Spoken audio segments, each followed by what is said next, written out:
fourth reprint in this book. How long's the book been out? The book has only been formally out since October 9th. Okay, so it's, 6 weeks now, and it's into its fourth reprint. I have no idea if that's a record, but that's going some in anybody's book. Well, the thing that's really thrilling is that it's on the New York Times bestseller list. One of my colleagues that I admire very much over here in the United States is named Chris Matthews, who is, anchors a nightly network news show. He's got a new book called Life is Politics, and he was complaining the other day to the audience that his book is not on the New York Times bestseller list. so I guess we have accomplished something. And what it means to me is, as you know, I do a variety of media here in the States. A lot of times I'm doing a program called Coast to Coast AM, which is nightly in all states and actually can be heard on the internet around the world. And it deals specifically with the kind of material that you've done, Howard, there, which is what I hate the term used in terms of the paranormal, the anomalous. I prefer cutting-edge, unusual subjects, unusual research, et cetera, et cetera. I kind of like the unexplained myself. And the unexplained. What's important is that because of the amazing showing on the New York Times list, based primarily on the Coast audience, because I've not done national television yet on this book, which, by the way, I have to include, I wrote with Mike Barra, my good friend and colleague Mike Barra. We're still number 21 on the New York Times list, and that indicates to me the power of an audience for this type of research, for this type of investigation, and B, that we have managed to mainstream from the area of the unexplained and anomalous into the mainstream arena. I mean, being on that list is only second probably to getting the Nobel Prize in certain quarters. So I feel this is an accomplishment equivalent to winning some kind of an election. Well, it looks that way. Do you think it also means, though, Dick, that people are just tired of mainstream politics, and they're tired of Iraq, and they're tired of all the other stuff, and they really want to look beyond that to what the real story of the world might be? Well, I think the title helps enormously. It's called Dark Mission, The Secret History of NASA. And given that in this country we have been, demonstrated now to us over and over again that we've been lied to by government at every level, up to and including the White House, I believe that what we've tapped into is a very important strain of people who are sick to death, as you just said, of being lied to. And they look to people like me, who they followed for years, as people who will tell them the truth, regardless of whether it's unpalatable or even unbelievable. And the nice thing about Dark Mission is we have amazing documentation. We have evidence that you can only dream about in other quarters. And we document. So when we make these claims, and they are extraordinary claims, we do have the extraordinary evidence to back them up. Now, this brings us to the why you are doing this. There are people who will be listening to this now who, of course, have heard Coast to Coast AM in the States. I hear from those people on email. People also who heard my radio show that I used to do on Talk Sport here across the UK and across Europe. But we're picking up people all the time who are hearing this for the first time. So I think we just need to do a little bit of what they call in the UK curriculum vitae, what you call resume on you. Well, I started out very mainstream myself. I was a museum curator. I was the youngest curator of astronomy and space science in New England back in the early 1960s. And then one day I got a phone call, and it was a gentleman named Frank Manitsis. I remember his name vividly. We'll never forget Frank. He was an associate producer with CBS News Special Events. Now, CBS News, for you in Britain, of course, is the home of Edward R. Murrow, who did those amazing broadcasts during World War II, the bombing of London, et cetera, et cetera. And that network employed, among other people, a young reporter out of the Midwest called Walter Cronkite. Walter Cronkite rose to become anchor of the CBS Evening News. He was known for a long time in his career. In fact, he really still is, as the most trusted man in America. Well, polls showed that Walter Cronkite could go on during the Vietnam War, and the viewing public of America would trust what he had to say more than they would trust the politicians. And when President Johnson saw Walter come back from Vietnam, when I was at CBS, and Walter did that famous broadcast basically saying that the U.S. had lost the Vietnam War, Johnson is reported to have turned to his aides and said, well, we've lost the country if we've lost Walter. So the incredible thing that happened to me was that in the middle of my museum career in the mid-'60s, I got a phone call one day from this Frank Benitez character who worked for Walter Cronkite, and they said, we're going to the moon and we'd like to help you go with us.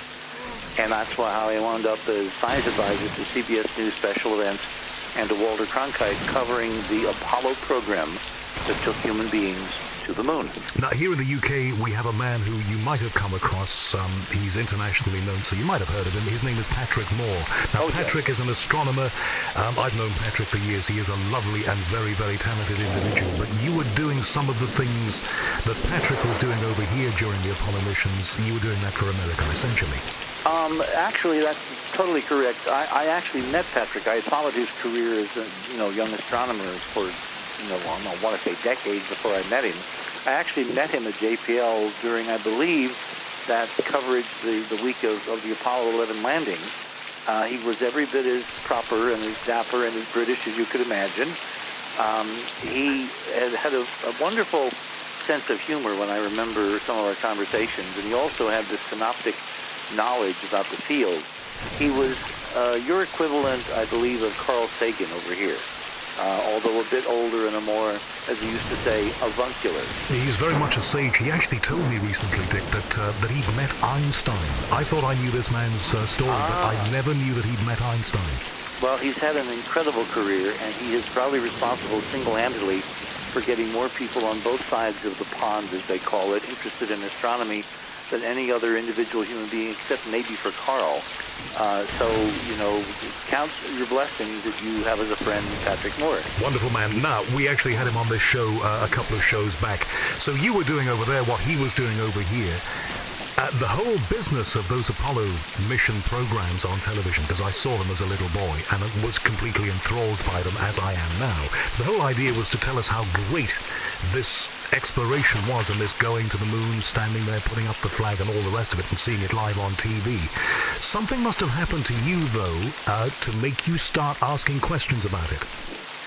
Well, hindsight is always 20/20, and I look back now from the perspective of what we have learned and what we've had revealed to us, and the trail and the data points we followed, and I say to myself, if I only knew a tenth, a hundredth then that I know now, I could have been so much more effective, because you're absolutely right. We were, even though we were covering, government doing the Apollo program, we tended to believe back then government. We didn't question that government would probably mostly tell you the truth. There were bad people. There were people that were on the take. There were people that were cutting corners. But by and large, in the 60s, we believed government. And as I got older, particularly in following this research, it really came as a shock to me to realize that the one agency that I thought would never, ever have reason to lie to us, i.e. NASA, turned out to have been lying through its teeth from its very inception. So assuming for a moment that is all true, what was the moment of revelation for you? When did you find that out? When the photographs didn't match the story. The photographs that we've been looking at, the actual earliest generations of the Apollo data, is so at variance with the reports from the astronauts and the various sanitized versions of these pictures that have been put out in books and coffee table books and textbooks and now on the internet, that it's night and day.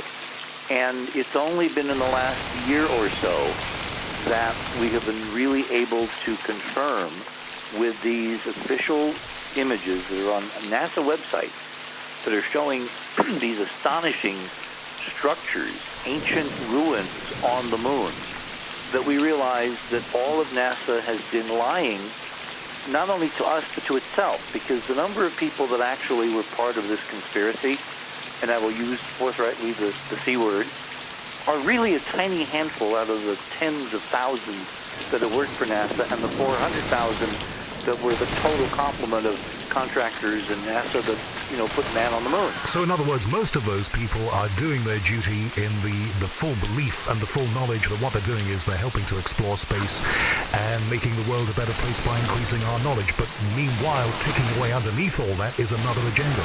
They have been manipulated too, and that's what Dark Mission really, when we call it Dark Mission, the secret history of NASA, Dark Mission, the secret history, is the secret history that even the NASA employees don't know about because it's been very deftly managed. We have identified 3 groups that from the inception, from the formation of NASA in July of 19... under the behest of President then Eisenhower, basically controlled or vied for control of this agency, purposes and goals that were at very large variance with all their public rhetoric. And the book is the expose of that rhetoric, those goals, and what they have really found. Well, look, Dick, I studied politics in the UK. That's what my degree is in for my sins. And most questions that we asked in my politics classes, the answer to them was the military-industrial complex. Who is to blame for what's happened? It's the military-industrial complex. Are those the people who were in charge of NASA then? Is that what we're saying? Well, in essence, yes. And I start with the introduction and lay out in the NASA charter that was, acted upon by Congress in 1958, signed into law by President Eisenhower in July of that year. And everyone has the impression that NASA is a civilian space agency. Well, if you actually read the charter, sections 305 and 205 and several others, you see it said again and again and again that NASA is really an arm of the Department of Defense. It is a defense agency subject to all of the national security provisions of the President and the National Security Council. Things can be classified, things can be kept secret, things can be kept away from the scientists who actually discovered them, and of course the Congress and the public, which means NASA is a lie. From its foundation, NASA is a lie, and that's the biggest shock to me in writing this book with Mike.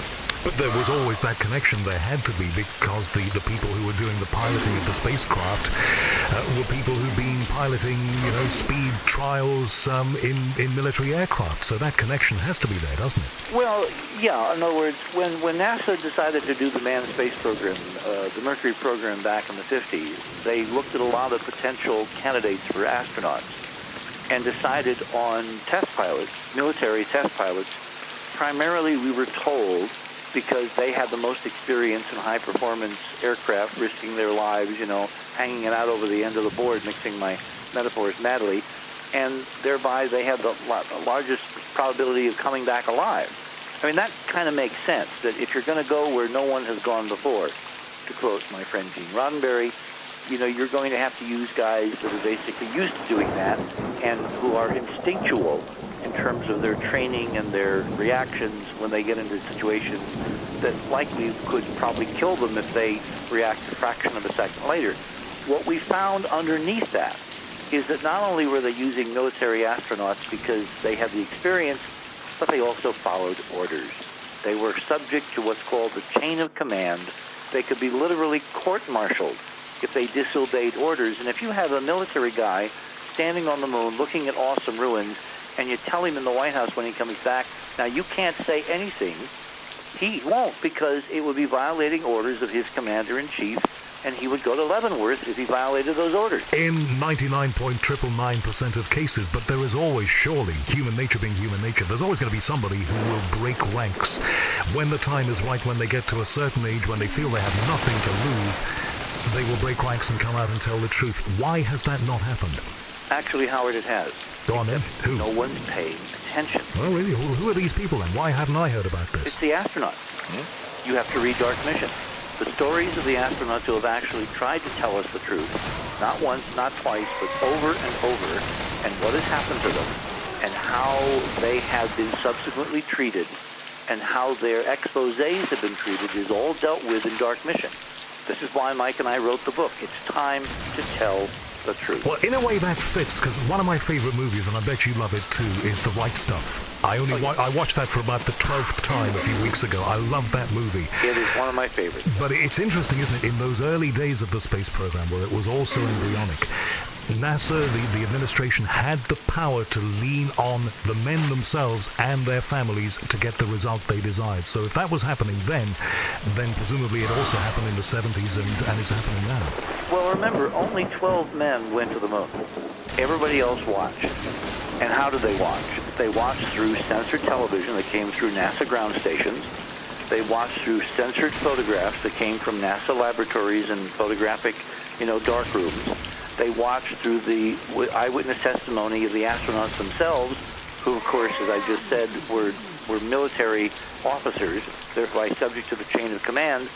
No one independently, Howard, well, you and me, or anybody in this audience, has been to the moon.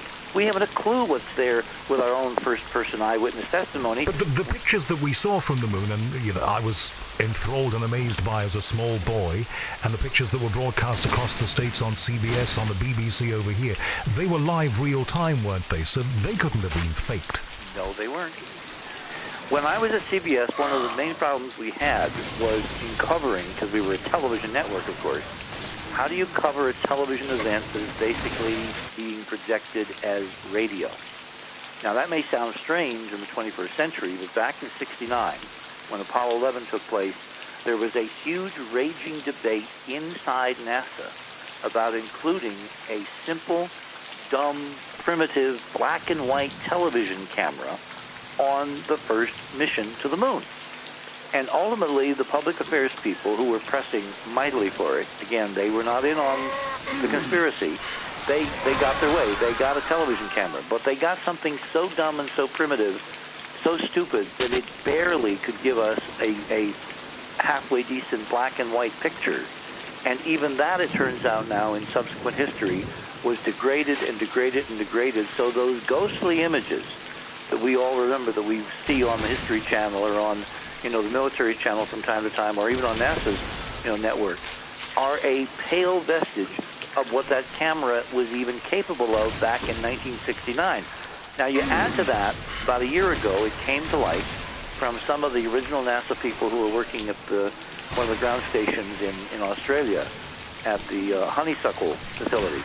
It came to light that the original videotapes from that camera, which were broadcast live, those images were broadcast live, picked up, 1.5 seconds later at Honeysuckle, recorded on 2-inch big Ampex magnetic tape, and then they had to be put through a translation device to convert that signal to something that could be broadcast on the American networks, because very cleverly, the two signals were not compatible. They had to go through a translator, translate that to Howard filter. Those original tapes, and we got some brief snapshots and Polaroids that the engineers and technicians took of the monitor screens at Honeysuckle when the images and signal were coming in. And we have them actually on the EnterpriseMission.com website compared side by side, and they're also in Dark Mission, the new book. Those two sets of images, when you compare them to what was broadcast compared to what came in, are night and day. Now, here's the capper. In January of this year, it was released or revealed or discovered that those original tapes, those original videotapes, not the translated versions that everybody saw all over the world, but the originals coming in from the moon to NASA, somehow in the intervening 30-plus years have been lost. There are boxes and boxes and boxes of those big 2-inch Ampex reels of magnetic tape that no one can find. They've looked in the Goddard Space Flight Center. They've looked in the National Archives. They've tried to find old employees that were there at NASA when these things came in and were cataloged. No one can find these tapes, and I think I know why. I don't think that it had anything to do with them being lost. I think they've been deliberately stolen and classified and deep-sick. Now, what proof do you have of that? Because there is as we say over here, a cock-up theory of history in that some of the most amazing things go wrong on the biggest events. So, could you not just believe that this was a mistake and they did really go missing? Because remember, this was the first time human beings had ever landed on the moon. No one knew what would be on those tapes. No one certainly could imagine that in 2007, let's say, instead of having analog technology to bring out the signal, you would have digital, massive computer-powered, digital techniques which could reach down, remove the noise, and see what was on the horizon. The reason those tapes have vanished, Howard, and I will bet, dollars to Navy beans, as we used to say, is because the computer power today would make visible the ruins on the horizon that Apollo 11 was never supposed to show anybody here on Earth. So somebody somewhere realized that and panicked. And the tapes disappeared, by the way, in the 1980s, just as computers were becoming democratized, just as the web was being born, just as Microsoft was putting out the first real powerful PCs, just as the Mac people, Apple was doing the same thing. It's really amazing when you see the level of this conspiracy and the tentacles and how far it reaches. And again, the specifics are documented in Dark Mission. You do not have to take my word. You simply read the documents, you read the testimony, and you look at the images that are now being posted by leakers, obviously whistleblowers inside NASA, on NASA websites all over the world, which completely now show us what is there and what has been missing from everyone's perception for the last 40-plus years. But Richard, what do you think has happened recently? Because my first contact with you was when you were the face on Mars man. You were the man who said, there are artifacts on Mars, they look like a great big face, and here's a picture. And then a lot of people who claimed that they were experts said, oh, no, this is just one person's interpretation. And if you look at many ordinary objects, they appear to have an organized shape to them, and the man is wrong. But now you're saying something else has happened here involving the moon and other places, for all we know, that means that the order of evidence that you're getting is of a much greater caliber than that. Well, again, it's a broad conspiracy. It went back to the reason NASA was formed as a military agency. I mean, in the book, what we document is the geopolitical history that led to the creation of NASA. Remember back in the 1950s what was going on.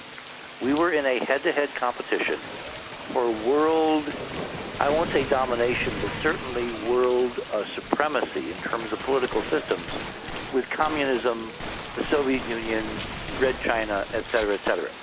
There was this incredible contest for the hearts and minds and souls of the uncommitted, undeclared so-called Third World. After World War II, which system they were going to choose to better the economics and the well-being of their various populations. And so, we had the Cold War, we had the Berlin Wall, we had, Khrushchev banging his shoe on the desk of the United Nations, claiming, we will bury you, et cetera, et cetera, et cetera. Well, it was in the midst of all this that Apollo was born, out of a NASA which had just been formed, a couple, 3 years before. In fact, Apollo was literally born on the afternoon of May 25th, 1961, when this young President John Fitzgerald Kennedy, went before a joint session of the U.S. House and Senate and declared to the world that he was going to send men to the moon before this decade was out and return them safely to the Earth in order to beat the Soviet system, to demonstrate that democracy, that freedom, was superior to communism and totalitarianism. That is the history we have all been taught, right? But how does that get us to a position now where you are discovering and finding and having leaked material that is much clearer and makes a much better case than you were able to make before? Because that history turns out to be a lie. It turns out to be another set of lies. I mean, Howard, I'm getting to this point where I'm beginning to think that everything we've been told at some level is a lie. They used to say the history was written by the victors. Well, if you're in the hands of people that basically are trying to keep you in the dark about the most astonishing and important discovery in the history of humankind, i.e., that we're not alone, and furthermore, that the folks that built all the stuff we found out there on these images is in fact ourselves, our great, great, great, great ancestors. I mean, they say that the way that you keep a population in subjugation is to suppress their real history. Someone, I have now discovered over the course of more than 25 years doing this, starting, as you said, with Mars, but now moving back to what I thought I knew as the history of Apollo, someone has been literally stealing our collective history from every single man and woman and child on this planet for some reason. And we lay out the history and some of the possible reasons in Dark Mission. So let me go back to the Kennedy-Khrushchev era. Because it turns out that even though this young president was telling the nation we were going to go to the moon and spend $20 billion, and back then $20 billion was a lot of money, we were going to do this to beat the Soviets, to demonstrate the ability of freedom to outdo communism and totalitarianism, It turns out that behind the scenes, Howard, from the moment that John Kennedy walked into the Oval Office, based on White House documents and memos and State Department memos and even United Nations transcripts that are in dark mission, it turns out that that ringing pronouncement that we were going to the moon to beat the Russians was a lie. Because privately, behind the scenes, John Kennedy opened secret negotiations with Premier Nikita Khrushchev, Chairman Khrushchev, chairman of the Russian Soviet Communist Party, premier of the country. From that moment until the day he died, he and the chairman were discussing going to the moon in Apollo in a combined U.S.-Soviet space program. And the capper is, from all these letters and all these documents and even the eyewitness testimony of Sergei Khrushchev, who is Premier Khrushchev's surviving son. He's now a resident fellow, I think, here at Brown University in the United States. We find that on November 11th or 12th of 1963, after years of discussion and negotiation and conversation, Premier Khrushchev finally agreed to a joint U.S.-Soviet program to explore the moon. That throws up a whole lot of questions. The number one question is, that assumes that both sides, Kennedy and the Russians, both had the same level of knowledge about what was really going on in space. Well, it took Kennedy 3 years to convince Khrushchev to do it, and I think I figured out why it took that long and what was the deciding factor. But here's the interesting, amazing, and I think incredibly troubling thing. 10 days after Khrushchev agreed, according to his son, Kennedy was dead. Kennedy was killed. And are you saying in this book that Kennedy was killed, this is what I think you're getting to, Kennedy was killed because of this, because of this cooperation with them? Unequivocally, yes. And I can back that up, because in the subsequent NASA appropriation, remember, NASA was at the behest of not only the White House, but also the House of Representatives. All spending bills for money, and nothing politically happens, as you know, in the world, Howard, unless you can fund it, pay for it. Spending bills for NASA came out of a House committee chaired by a Texas congressman named Albert Thomas. Albert Thomas, who is a very interesting and suspicious character in connection with Lyndon Johnson, and the details are in Dark Mission. Albert Thomas was chairman of this key funding committee, inserted in all subsequent appropriations that no cooperation between NASA and the Soviet space program could occur unless Congress approved. And, of course, Congress did not approve. So the idea behind that was to stymie whatever Kennedy had been working on. Exactly. And less than a year later, Howard, Premier Khrushchev himself was essentially politically killed. He was overthrown in a coup, and Brezhnev took over, as you'll remember, and Khrushchev spent the rest of his life under house arrest in the Soviet Union until the day he died, which was several years later. Now, he's not here, we can't ask him, but why would JFK have wanted to do all of this? Did he want to bring together the two sides, East and West, and then make a great announcement to the world that actually we're not alone and we were never alone? Is that the idea? I think based on information, and again, we have documentation from what's called the Brookings Report, which was a report that NASA commissioned as soon as it was formed back in 58, 59. The Brookings people basically predicted, as part of their outreach, part of their extensive survey in the out years of what NASA would be doing 10, 20, 30, 40 years later, they predicted that NASA might find evidence of extraterrestrial intelligence on the Moon, Mars, or Venus, specifically in the form of ruins. Well, that was incredibly far-sighted of them. It sounds like they had some special knowledge somewhere down the line. And that's the one piece of the puzzle we don't yet have. We don't have those documents as to what they were using for their playbook. How could they have known that? Well, if we're looking at ancient ancestors, if we're looking at artifacts built by, us in some incredible prehistoric incarnation, then it is likely that refugees from that far distant civilization came to Earth. I mean, Earth is the only planet on the solar system where you can live without technology. So if you basically had refugees streaming here from some long-lost outpost or long-lost colony or places like the Moon or Mars or beyond, and they then devolved. They lost their technology, they lost their history, and things became reduced to mere legends, mere myths, mere memories. Some of those fragmentary documents, those texts, those ancient sacred texts, handed down, from priesthood to priesthood to priesthood, may in fact still survive. In fact, I would almost bet my dollars and Navy beans again on that. And it's those documents which were used as part of the buildup to humankind going back to the moon and basically getting access to what it once had owned itself. At the risk of sounding really stupid from all these thousands of miles away from where you are, did the Vatican have some knowledge of this? Oh, what does the Vatican know? When did it know it? Well, the Vatican, everyone knows, has acted as an archive magnet for centuries. They have literally, for the last 2,000 years, had all kinds of documents brought to Rome and sequestered in those catacombs under Rome. Who knows, what they preserved from the burning of the Alexandrian library, among other things. So, yeah, I think that there is, in the so-called mystery schools, the secret societies, the Templars, the Masons, the Rosicrucians, all these groups that historically we know have existed and have preserved what they thought was important critical information. If it all gets funneled down to a small group of individuals, and I'm going to name one group in particular, the Germans, the Nazis.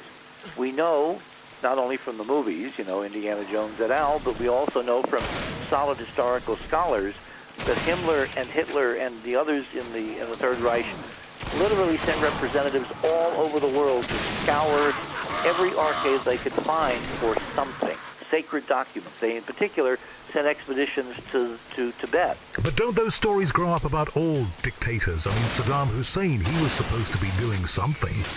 He was doing the same thing. Why do you think he was doing the same thing? Because in those ancient past records is power. Remember the old expression, knowledge is power. I was about to say, therein lies the key to power. Yeah. Anyway, we know that the Third Reich was avidly interested in prehistory, in ancient documents, ancient scrolls, ancient anything. And they sent people, agents all over the world. That's what, Spielberg and Lucas built their film on, which was actual historical fact. It wasn't looking for the Ark of the Covenant, although I think that was kind of on the list. It was looking for all kinds of ancient stuff that might be useful. Well, history really is bifurcated. There's a kind of a sanitized version that says that, 20th century is the most sophisticated. It's the culmination of unending millions of years of human evolution, et cetera, et cetera, et cetera. Then there's real history, which basically opens the door to the real prospect that we are not the first. And when you look at these ancient ruins and you look at what we have found on these photographs, you've got to ask yourself, who did build all that stuff? If, in fact, the Nazis, when they were imported from Germany at the end of World War II to the United States in Operation Paperclip, if, in fact, von Braun and others were heir to some of that secret information, and again, we lay out in the book the actual documents and facts that basically, credit this, then when Kennedy basically was convinced by the Nazis, by von Braun, to go to the moon, why do you think he was being manipulated to do that? To go to where the Nazis thought there would be heirs to their ancient legends, their mythologies, and their possible prehistory. Which is an amazing chain, linking back to the Nazis, to Kennedy, but ultimately somebody believed that the man had to be stopped, and he was. Well, we're not the only scholars who are actually on this trail. There's a very interesting guy that you should interview named Joseph Farrell, who lives in the Midwest United States, has written 4 or 5 books. He's an Oxford scholar. He does an incredible job of research and documentation and footnoting.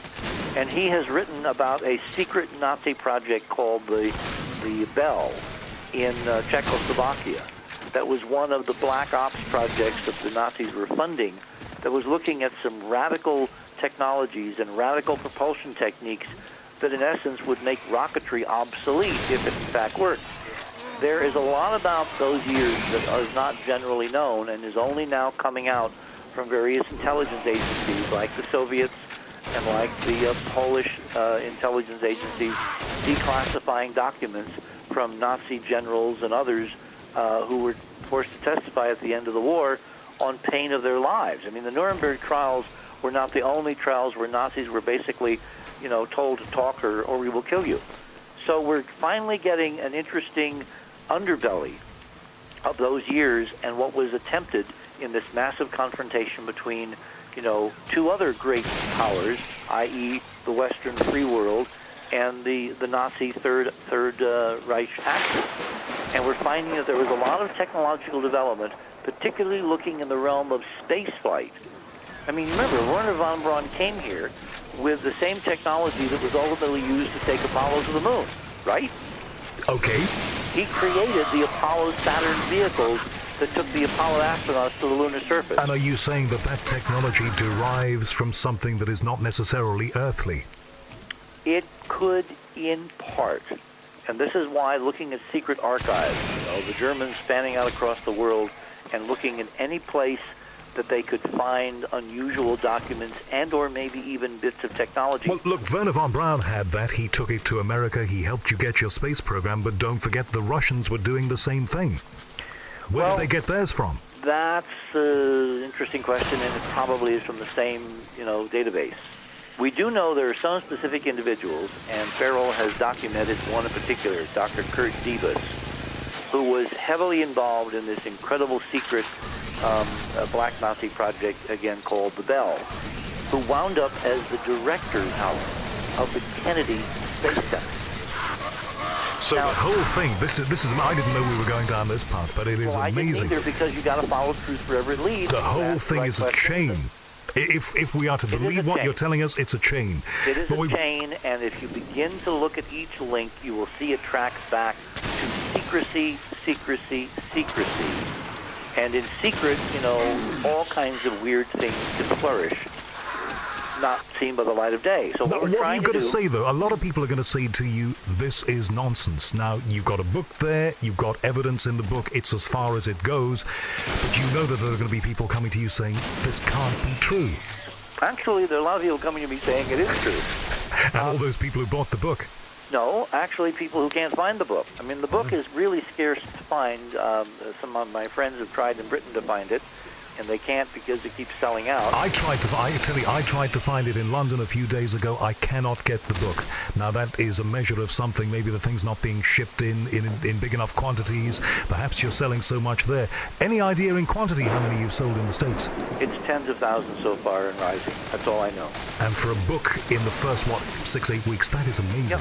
Yeah. And, it's on the New York Times bestseller list. Look, bottom line, the history recreation notwithstanding, we know certain things for fact. We know that at the height of the Cold War, two men that almost killed planet Earth, almost destroyed each and every one of us in the first global thermonuclear war over something called the Cuban Missile Crisis. Remember that? All right. They came within, what was that phrase, that cliche? They came eye to eye, and one of them blinked.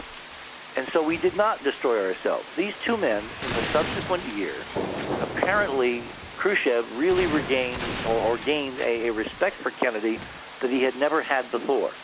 He saw that he was not this pampered rich kid who'd been put in the White House by, his father, Joseph Kennedy, and basically, Joseph Kennedy bought the election. So you're saying this is how the dialogue between those two guys who were diametrically opposed, and they were poles apart. That's how it started. On everything, the we will bury you thing and all that. Somehow these two men finally saw eye to eye to where 10 days before Kennedy was killed, Khrushchev and Kennedy agreed to jointly go to the moon. Now, ask yourself, if we weren't going to beat the Russians, if the Russians weren't going to beat the Americans, why would anybody be racing to the moon?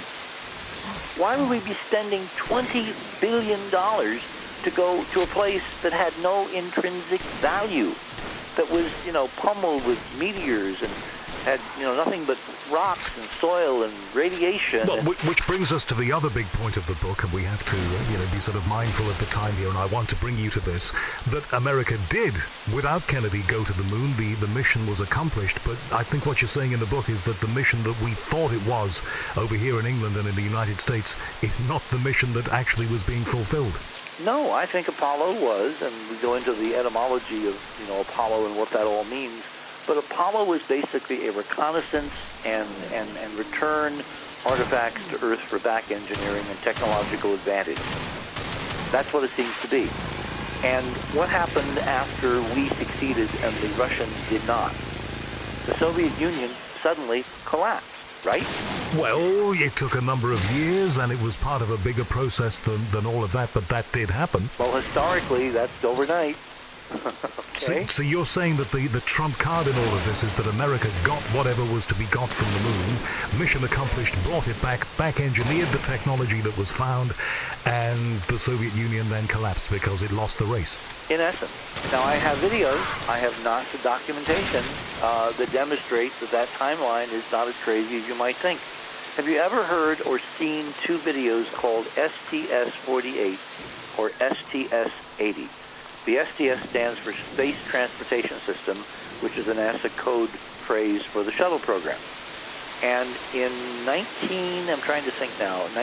mid-1980s, a mission called STS-48, it was the 48th mission of the space shuttle, went into orbit and took television of some extraordinary objects tooling around, obviously anti-gravity craft, incredibly advanced propulsion, incredibly sophisticated technology, completely could run rings around any rocket-based vehicle one could ever build, because we're talking, technology which is 1,000 and 10,000 years ahead of where we are now. Well, we've heard a lot of stories about the shuttle astronauts seeing and experiencing all sorts of things. I guess the question, the clincher here is, those things that they apparently saw, were they theirs or ours? In other words, were they extraterrestrial, or were they back-engineered from us?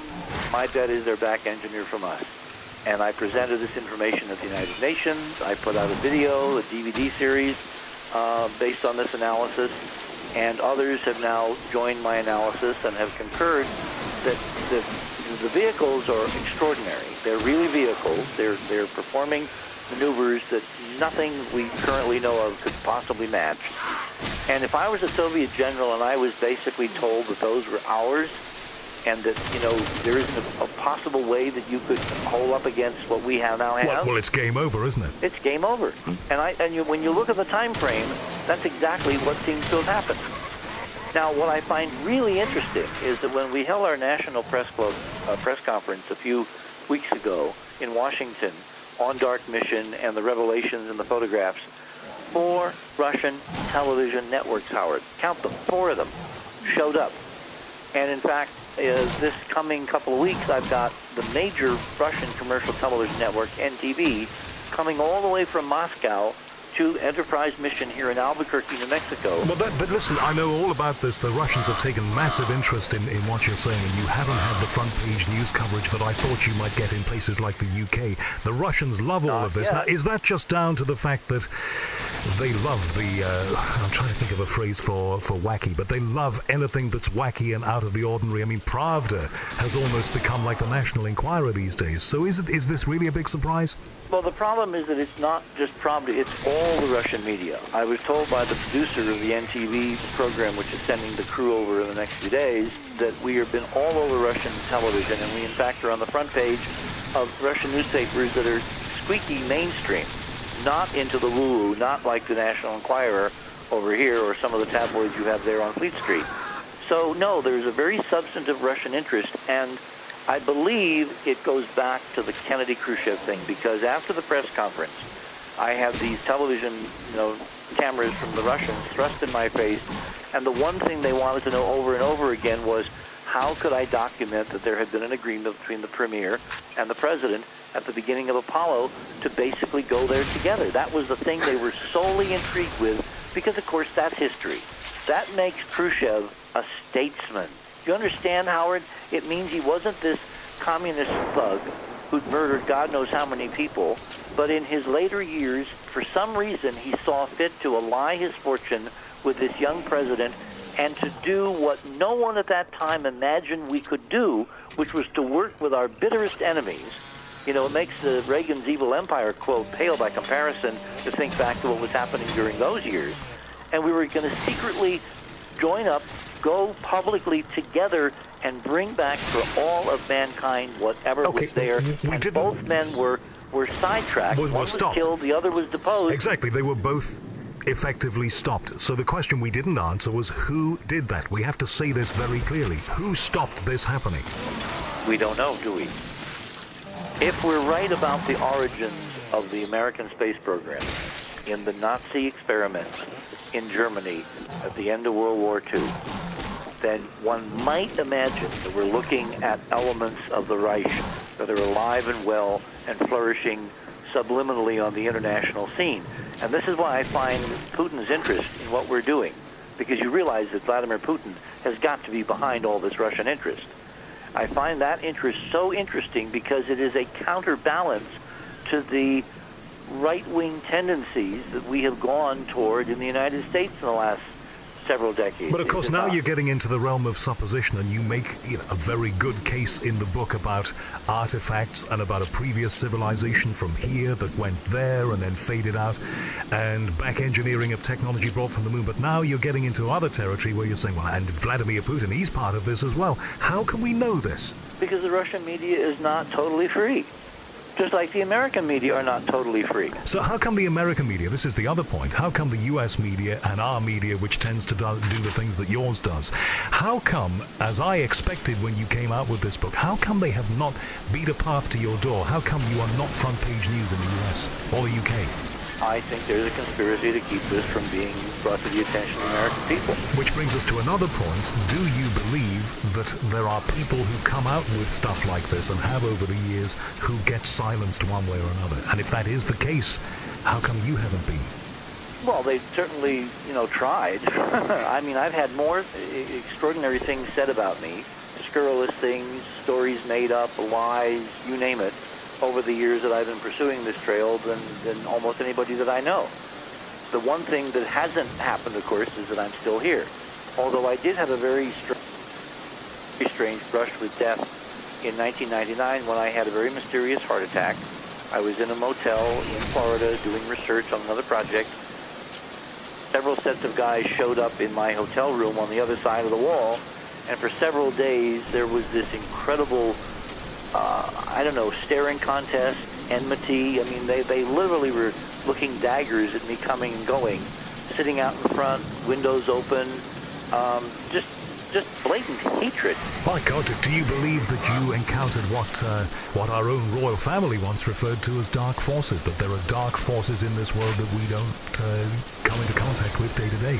Well, in this case, the simplest explanation is that these guys were basically trying to intimidate me, and when I wasn't intimidated because I was doing a bunch of television, I was working with city government on an archaeological project there. I woke one morning to a terrible pain, and I almost died. I had a heart attack. In fact, the heart attack was so severe that they were basically giving me a 50-50 chance of survival in the hospital when I got to the hospital. Well, I read and heard about this when it happened. I have to ask you, how are you now?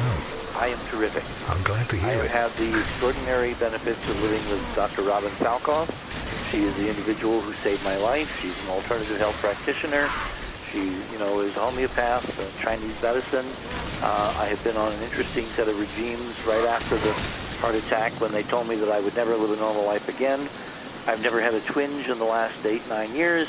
I feel terrific. I'm living at 6,500 feet, which is far above sea level. I walked all over Washington, D.C. after the press conference a few weeks ago because they had a one-day cab strike, so we had to go and do everything by foot. Wow. We couldn't take cabs. I think you're okay. I think Robin's done her job. She has definitely done her job. How did you feel when you were standing up in front of the National Press Club? We have to explain to people in the UK who don't know what this is. This is the equivalent of going to somewhere like Westminster in the UK Parliament, one of the rooms there. Yeah, pretty much. And opening up to the nation. Well, what I wanted to do, I wanted to put on record in the hall of record of the American Press Corps the data and the evidentiary trail that we now have. I also have a witness with me, Ken Johnston, who is a former NASA employee. He was actually head archivist at the Lunar Receiving Laboratory in charge of data and photography that was sent from the moon to all the scientists who were involved in the Apollo program. And he told a story of how he was told back at the end of the Apollo program, 40 plus years ago, to destroy all but one set of these Apollo images, not to give them to schools or universities or spread them around the country to where they could do some good, but to literally physically destroy them. And as a young man, I think he was 28 at the time, something about that order, which came from his national superiors, bothered him intensely. Well, I know what I'd have done if I was 28 and I was in that situation. I'd have thought, well, the hell with this. This is bigger than any of us. I'm going to keep a copy.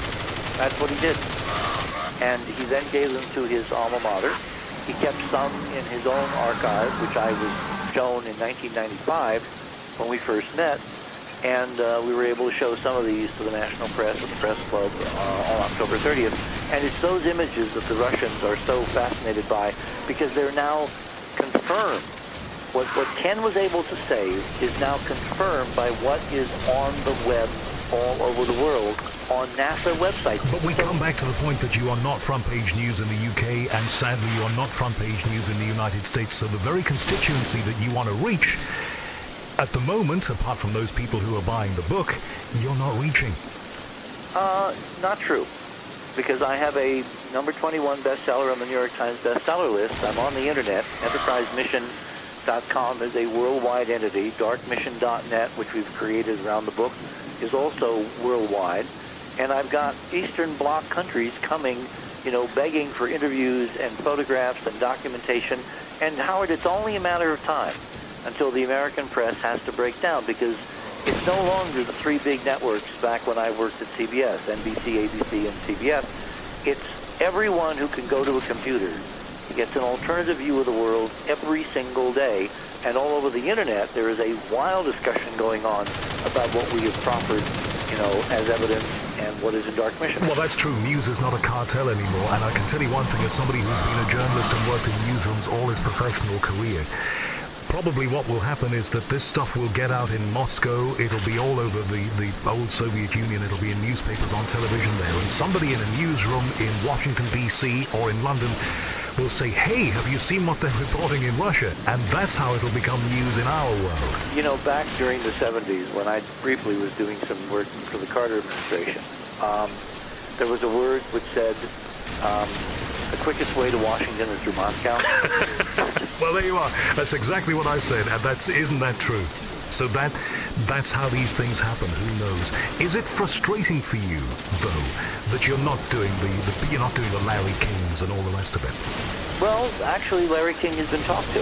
I was on Larry King back in 1996, I believe. And one of his friends the other day actually stopped him on the street in New York and asked him about me. And I was stunned that Larry King remembered me. And so my friend said, you really ought to have him on the show again because he's got this new book, et cetera, et cetera. And Larry said, well, have his people talk to my people. And that's where it is right now. Dick, you're going to be on Larry King Live. I'm going to see you on CNN. I know it. It's going to happen. I would not bet against it, Howard. Well, this is really good. Look, we're coming to the end of this now, and I'm really grateful that we've been able to do a whole hour together without, in the past we've had commercial breaks. On one station we had sports reports in the middle of what we were doing. I remember. Do you remember that? We had to go to the US Open Golf, I think Absolutely, it was. Yeah. We were talking about some really crucial conspiracy theory to do with what's out there. And the next thing we were crossing to the US Open Golf. How you make that transition, I'll never know, but somehow we did. So at least we've had the chance to do that. The audience that listens to this is primarily in the United Kingdom, but there are people in countries like Australia, South Africa, and your own country who listen. What is the message you want to leave them with? Buy the book. I mean, simply, in a free society, in a democracy, the way people get truth is through books. Well, that's true, but you automatically open yourself up to people who will say, interviewers are going to say this to you, and I'm going to say it to you now, that you're all about selling books. It's a nice story, but ultimately, it's about selling books. The only problem with that, Howard, is I have a website that has millions of pages and documents and photographs, and it's all absolutely for free, including some of the best photographs I showed at the National Press Club or on Enterprise, totally for free. As far as you are aware, as far as you've been able to find out, what is the most amazing thing that we have brought back from the moon that nobody's been told about? Oh, come on, that's a planet question. You know exactly what it is. On the Apollo 17 imagery, which we have recorded in the book and on the website, there is this absolutely astonishing artifact in the bottom of a 300-foot wide crater called Shorty Crater, there in the Taurus Littrow Valley. And I swear, Howard, when you look at the photographs and look at the comparisons, it looks like a robot head. In fact, it looks eerily like C-3PO. And we do not know whether the astronauts, Cernan and Schmidt, who were the two astronauts on that mission, brought that object back to Earth. But imagine if they did. Imagine if it's a real bona fide snippet of extraterrestrial intelligence, an artificial life form. I mean, we're talking about 21st century science producing ultimately roboticized intelligence here. You know, Kurzweil and others at MIT, you have your experts there in the UK. Inevitably, somebody says someday we will produce artificial intelligence that will be a robot that looks like what we think they found on the moon. Imagine if that was brought back 40 years ago, and it's taken them 40 years to figure out how to communicate with it. What could it know? What could it have told us? What could it have laid out in those last 40 years that now seems to have engendered an entirely new space race to the moon? Because remember, here's another point, isn't it? In these final minutes, I was astonished to be sitting on my news desk one morning, was it 2 years ago, and I heard George W. Bush announce, we want to go back to the moon. And I thought to myself, what's that all about? Out of a clear, literally a clear blue sky, he says, we're going back to the moon. What is that about? Not only that, but he's in the middle of a war on terror. So why would he want to? Why do you think he wants to do that? Well, look, it's not just George Bush and NASA that's going to the moon. It's the Chinese that, as we're having this conversation, you know, has a major unmanned spacecraft the size of a bus in lunar orbit. So it's to get there before the Chinese do. Simple the as that. Japanese are also there in lunar orbit right now with another bus-sized spacecraft. So are we saying that the Chinese, the Japanese, and maybe others know this secret too? India is going next year, and India and Russia, Putin announced a few days ago that India and Russia are going to the moon together. Now remember where Hitler and Himmler sent their emissaries? To India, to find out the northern parts of India, the Tibet-Indian border. Well, the swastika is a bastardization, isn't it, of a Hindu symbol? Exactly, precisely. So yeah, I'm saying that the new space race that you haven't heard much about, that the UK through ESA is part of, is all going to the moon now. Remember that song, Everyone's Going to the Moon? They're all rushing to the moon because they have developed the technology to independently go to upset the American hegemony, its sole possession of this knowledge and those artifacts and what was there. And suddenly everybody is vying for real power because real power lies in those ancient ruins and those libraries and God knows what else that's waiting for everyone now under and on the lunar surface. Well, if this is all to be believed, then this could be a tremendous force for good. It could bring the entire planet together, make us all realize that the things we squabble about are not really important because there's much more to life and everything than we will ever know, or perhaps we will come to discover. Either that or it's going to make us all come into conflict. It's going to make us all go to war. What do you think? That's the reason that I'm doing these conversations about Dark Mission, because if it's done in secret, and men of wisdom like Kennedy and Khrushchev are not at the helm, then it could devolve into the most awful, nightmarish global scenario you ever saw, because we're dealing with, power, technological and physical power that is unimaginable, that makes nuclear weapons look like candles. But if it's done in the open, if it's done in public, if it is done really in the spirit of for all mankind, and that's why everyone has to know that these are the stakes, and that's why they have to get the book, because the documentation is in Dark Mission. And if this was an edition of the old 60s TV show Mission Impossible, it would say at the end here, to be continued. I think we have to do more on this, Dick. Okay, here's a chance to tell us about the book again, how to get it, and also your website details. Well, it is available in the UK through Amazon.com. The web allows you to get anything from anywhere. I've seen 5-6 weeks delivery though time on that. Oh, it's getting shorter because we've got new books in the pipeline. Remember, we're into the fourth printing. I know. And it will be at some point in bookstores in the UK. I can't tell you exactly when. They're struggling mightily to catch up because they never imagined there'd be this demand. It literally is the people have spoken and the people want the truth. And in this case, the truth is in this book, as much as we could possibly document what that truth is. And your website?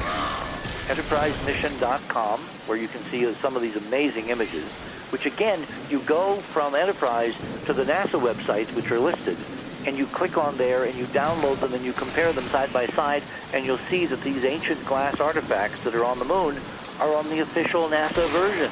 We're not making this stuff up, folks. Then you also go to www.darkmission.net, which is specifically devoted to the book and to the data and to the content, and there's a lively discussion there going on the blog, which you can participate in. And Howard, I want to thank you for this hour, because it's nice to talk with an old friend about something so important. Absolutely. Do you think, I'm not trying to be rude here, is this going to make you rich? No. Because I wind up spending everything I make on this research. I only ask you because I'm at the back end of a sabbatical, a break from work that I've taken, and, I could use a loan right now. I mean, remember, thanks, Howard. Yeah, okay. Well, yeah. Come over and we'll talk about it over tea, okay? Absolutely. But it's always a pleasure to talk to you, Dick. We've known each other for years, and as I've said before, when we've talked in the past, there've always been commercial breaks, news headlines, traffic reports, all the rest of it in the way. This time, you've had 1 hour, as they say in the States, commercial free.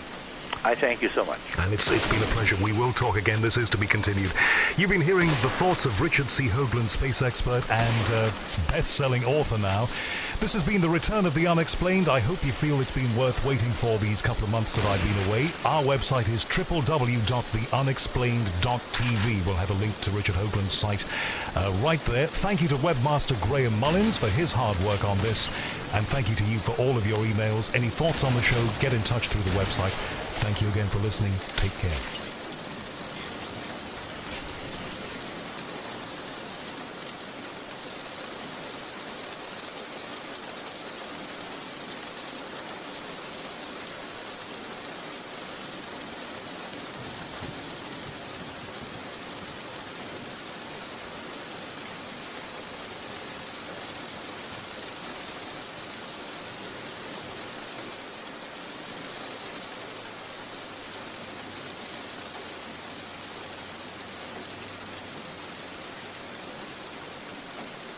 Across the UK, across the continental United States, and around the world on the internet, my name is Howard Hughes, and this is The Unexplained.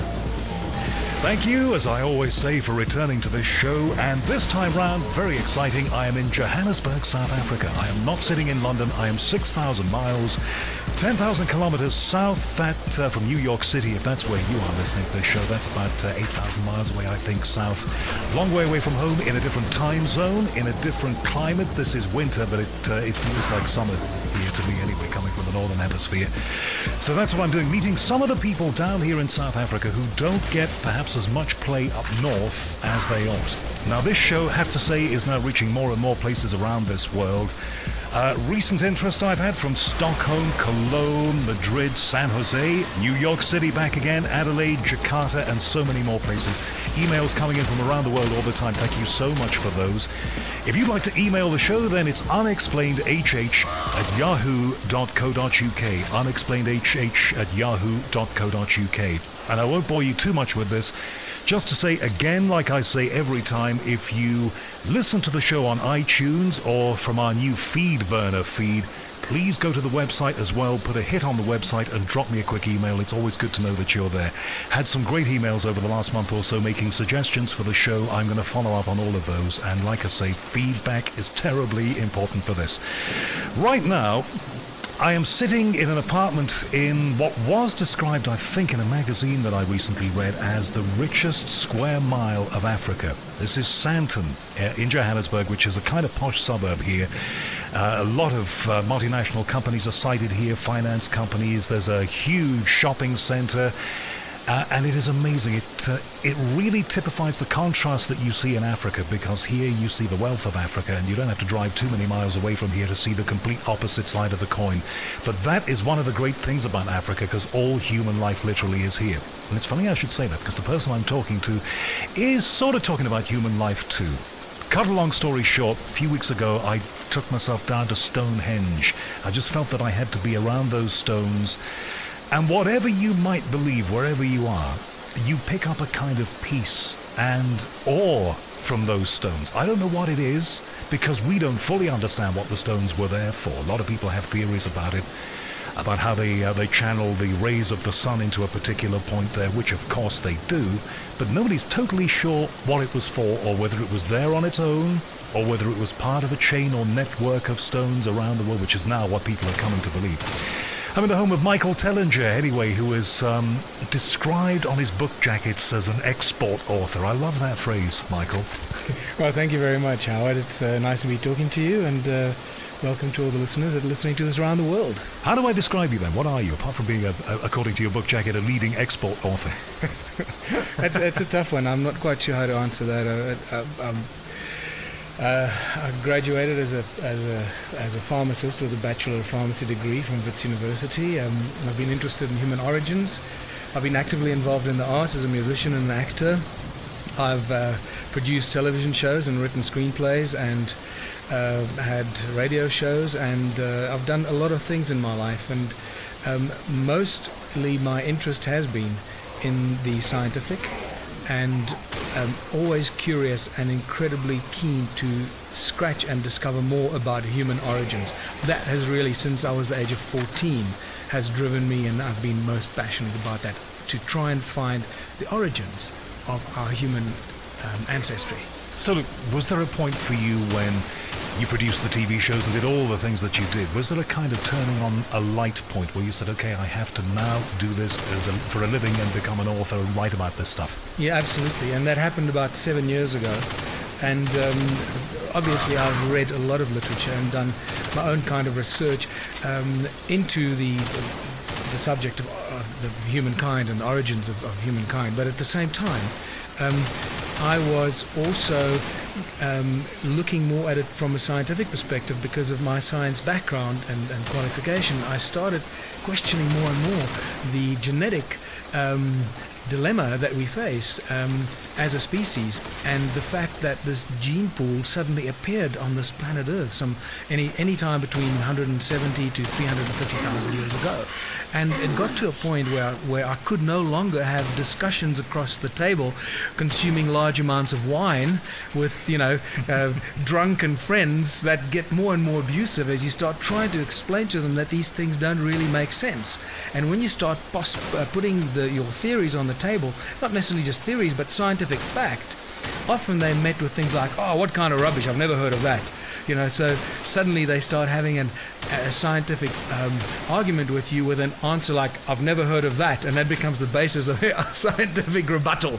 Yeah. It is bizarre, isn't it? There seems to be this great black hole in science, and suddenly we appear as we are at a point, and then all of history as we know it and is documented. But for a lot of us, it doesn't really add up. How can we just appear like that? Well, exactly. And as I was saying, so when you have these debates with people, it suddenly dawned on me, you can't have these debates with people that are not necessarily correctly informed, because they have their own opinions and their own, if I may say so, often skewed perception, which has been drummed into our heads as a society by religious leaders, by historians that are also not necessarily always too bright, by the education system that David Icke talks about, the left brain prisoners, and so we go. So I realized that to get across this information, I need to actually put it down and write a book about it, so that I can string the storyline in a simple to understand story about the human race from beginning to where we are today. And I found that there isn't really such a book. In all the literature and all the books I've read, they deal with all different aspects and different elements of this. Either it's genetic, or it's the reptilians, or it's the bloody ETs, or it's the different agendas. But there isn't one book, or the Sumerian tablets and the ancient history and so forth. But there isn't really one book that takes all this information and strings it together and tells you a story of how all these pieces of the puzzle fit together. And that's really what I set out to do. Well, in my head, there's this kind of template that mankind, a distant relative of ours, started here in Africa. Yeah. But then the rest of the story, the torch was carried on, up north and in places where I'm familiar with, in America and in the UK and across Europe and out towards the east. And Africa really didn't have a whole lot much else to do with it. That's quite correct, and we have very clear and overwhelming genetic evidence for that argument. You know, the whole mitochondrial Eve, where suddenly humans appeared, and this is where they appeared. We call it the cradle of humankind. I suppose that terminology has now been accepted globally, and we are sitting right in the middle of the cradle of humankind. This morning we spoke about the Melville Koppies, where there's evidence of humans 200,000 years ago. And that is staggering. Not far from the Sterkfontein caves, where we have Mrs. Pless or Pless and Littlefoot and other hominids that are 3.5 to 5 million years old. Well, let's just explain that this was a conversation we had earlier today, setting up this conversation that we're having now in your lovely apartment. But we said that there is a place called Melville Koppies here in Johannesburg, and the official story around it is it all dates back to one period not very long ago, but there is evidence under the noses of people who go there that actually that's not the whole story. Correct. You've got to understand that South Africa is going through a very interesting political period right now, and there's a whole lot of political entitlement going on. And it's almost like, you know, we're now in power. I'm talking about the black government. We're now in power, and we want a little bit of payback. And that's, you know, it's fine. I don't have a problem with it. And most so-called white South Africans don't really have a problem with that, because they realize that, yeah, there needs to be some reparation going on. But if you start doing that at the expense of withholding historical information and evidence that is much bigger than a very short-lived political agenda, then I have a problem with that. So you saying things are being, this almost sounds like apartheid, are being censored. Absolutely. That information's being censored. Absolutely, and I can tell you why I say that, just in case people are skeptical about this. We have what we refer to as these historic sites in South Africa, where archaeologists go and dig. Now, when they find a skeleton, and they dig the skeleton out, then suddenly the local community all get up in arms, and they say, hold on, you can't do this, this is our sacred burial ground, and we've been burying our dead here for the last 400 years, and you may no longer dig any further. And that's it stops right there. Now, if that happened in Egypt, we wouldn't have discovered anything if that kind of attitude was promoted around the world. Archaeology is not a science that should be driven by an agenda or an emotional outburst of one group who lays claim to a particular site. These people that are making this noise are latecomers, relative latecomers to this particular part of the world. But if they say we've got burial grounds there and we maybe live there now, they've got rights too, haven't they? Of course they got rights, but they weren't the first people there. We have clear evidence that this was the cradle of humankind, and that 150, 200,000, 250,000 years ago, there were already humans living here. It's an interesting debate to have. But are you saying, sure, well, you tell me, that because they weren't the first people there, they don't have rights to say what they think should be done with the land that is there now? Absolutely. They don't have rights to have. No, I don't think so. I mean, if anyone has rights, it should be the original people that lived here. And those are the Khoisan people. And no one gives the Khoisan people any rights. They've been pushed into a bloody reserve. They're almost extinct. No one gives a damn about the Khoisan people. And they were the original people that lived here. We have beautiful Bushman paintings throughout the caves of southern Africa. Everyone comes and marvels about these early humans that did all this amazing stuff. But when it comes to rights, bang, there's no rights for those people. So you can actually cite now specific examples of where people have come forward and said you can't dig there, you can't explore there because this is our land, we have rights, and actually that's not true, you say. There are two very good examples, and one is a very well-known site called Mabongubwe in the Limpopo province, and which is directly linked to the Great Zimbabwe ruins. That's where they found the golden rhino and some very interesting golden jewelry and golden artifacts, and then they stopped because it was deemed to be a ancestral burial ground for the local Bantu people. Okay, because we're talking about the Bantu people that came down to southern Africa in the 1200s, 1300s. And so they're relative latecomers. By the 1200s and 1300s, the European and Asian and South American civilizations were thousands of years old. Okay, the civilization in South Africa was even older. But those were the Khoisan. That was the Khoisan civilization, and therein lies the very interesting story that we are now about to expose to the rest of the world. Okay, well, let's just finish out on this little detour that we've taken now, because there will be people, and I'm sure this is not what you mean, but who will say what you just said about saying these people don't have rights to say don't dig here. It sounds kind of racist. I'm sure that's not how you mean it. Of course it's not racist. I mean, I don't give a damn who I don't care if it's your grandmother who says who's buried there, or if it's my grandmother. I can't come and tell archaeologists, sorry, you can't dig any further, although we know that there's another 10 meters of sediment down there, and civilizations that date back 200,000 years. But because we've discovered one layer of civilization, now we may no longer dig. I have a serious problem with that. So what do you think motivates those people who stop the exploration? What, apart from this is our culture, this is our heritage, do you think there's more to it? You know, there's been a lot of issues raised in South Africa with land claims. Okay, and this is a very hot potato, and I don't mind putting my foot right into the middle of it and let the people fight this out, argue this out, because land claims in this country have become a very sensitive issue, and we don't really want to go the way Zimbabwe has gone, because that's not going to get us very far. So over and over we have the situation where these ancestors are laying claim to so-called land that is theirs, and then later we discover that this land was actually given to them by the Zulu chief, or the Xhosa king, or the Suta king a long time ago. But somehow that gets shoved aside, and they no longer have any rights. So although it was given to you, may no longer have rights to this land. I know I'm making it sound really simple, and I'm simplifying it. However, if we're going to start talking about land claims, then let's talk about who were the original people here. The original people were the Khoisan people. We can't really find any other evidence of earlier civilizations here. And as I said before, no one has ever discussed the rights of the Khoisan people and what land claims they have and they can bring forth. And who represents them then? Who's going to represent their interests, do you think? As far as I know, they do have some representatives. I mean, this is not really my area of expertise. It's just something I have a really huge gripe with. And, and then when people start talking to me about land claims, I get quite heated, and I say, hey, listen, it's, just because... You must also remember that, the Portuguese and the Dutch arrived here 150 to 200 years after the Bantu people arrived here. And they have no rights to this land whatsoever. If this was the case in Europe, can you imagine there would be a war every 10 years? Because European land and American land has changed hands all the time. Well, mainly European land and Near Eastern land has changed hands so many times.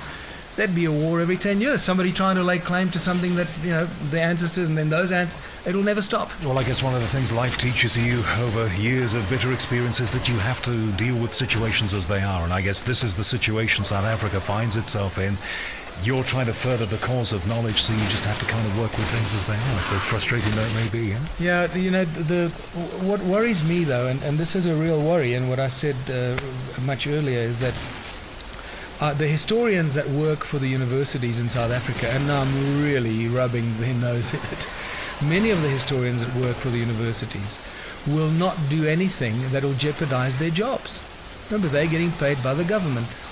So if they start making a noise that goes against the grain of so-called Bantu entitlement, and that there were civilizations here before the Bantus tribes moved here from Northwest Africa. If they start making those kind of noises, they're not really very popular with the regime. And that's how I see it. I might be completely wrong, but there is enough evidence to support what I'm saying now. And I'd rather move on, because now we're getting into a political debate. And it seems to be the issue. Well, the only thing that impacts on me, as a guy coming down from London, is that it's a shame that politics has to rear its ugly head in even this. Absolutely, and that makes me so angry. And unfortunately, because of the kind of research I'm doing now and the books I'm writing about it, I've been faced with it almost on a daily basis, and I'm sick of it. Okay, well, look, let's get on and talk about the subject of the new book and why, according to the posters that are going to be appearing with this new book, which is out in July, why it is so groundbreaking, you think? It's exactly about what I mentioned, these early humans. It is now commonly accepted by scholars, historians, archaeologists that the cradle of humankind is in southern Africa. We are sitting right in the middle of it, as we said earlier.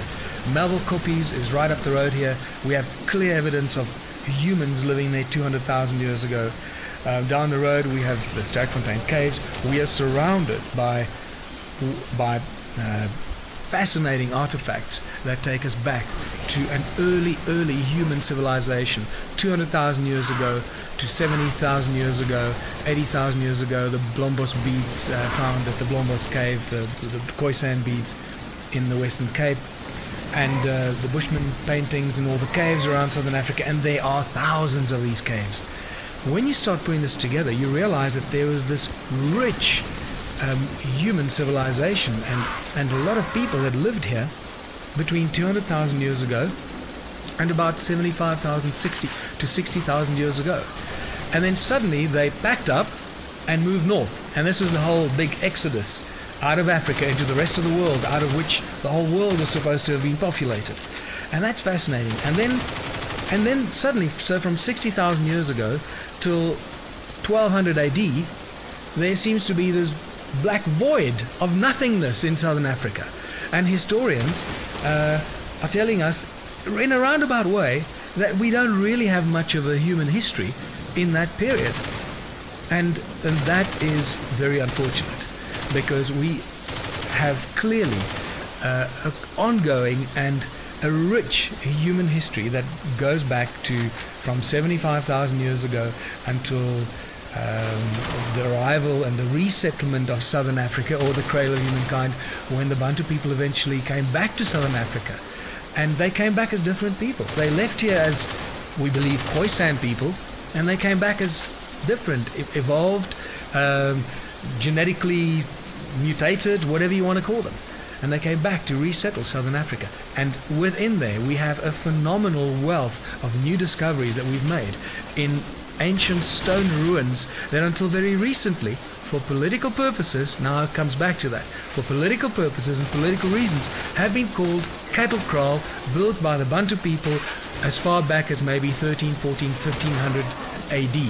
And therein lies the problem.